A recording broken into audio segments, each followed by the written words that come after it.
میری قوم اس پاک زمین میں داخل ہو جاؤ جو اللہ تعالیٰ نے تمہارے لیے لکھ دی ہے، اور اپنی پیٹھوں پر نہ پھر جاؤ ورنہ تم خسارہ اٹھانے والے ہو کر پلٹو گے۔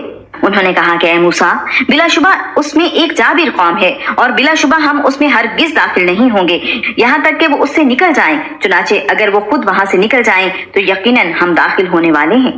ان لوگوں میں سے 2 آدمیوں نے کہا جو اللہ تعالیٰ سے ڈرتے تھے، جن پر اللہ تعالیٰ نے انعام کیا تھا، ان پر دروازے سے داخل ہو جاؤ، پھر جب تم اس سے داخل ہو جاؤ گے تو یقیناً تم ہی غالب ہونے والے ہو، اور اللہ تعالیٰ ہی پر توکل کرو اگر تم مومن ہو۔ انہوں نے کہا کہ اے موسیٰ، بے شک ہم اس وقت تک ہرگز اس میں کبھی بھی داخل نہ ہوں گے جب تک وہ لوگ اس میں رہیں گے، سو تم اور تمہارا رب دونوں جا کر لڑو، یقیناً ہم تو یہاں بیٹھنے والے ہیں۔ اس نے کہا اے میرے رب، یقیناً میں اپنی ذات اور اپنے بھائی کے سوا کسی پر اختیار نہیں رکھتا، سو تو ہمارے اور اس نافرمان قوم کے درمیان علیحدگی کر دے۔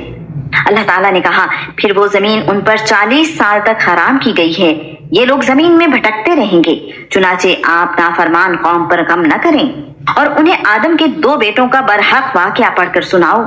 جب ان دونوں نے قربانی پیش کی تو ان دونوں میں سے ایک کی قربانی قبول کی گئی اور دوسرے کی قبول نہ کی گئی۔ اس دوسرے نے کہا میں ضرور تجھے قتل کر دوں گا۔ اس نے جواب دیا کہ بے شک اللہ تعالیٰ تو صرف متقیوں ہی سے قبول کرتا ہے۔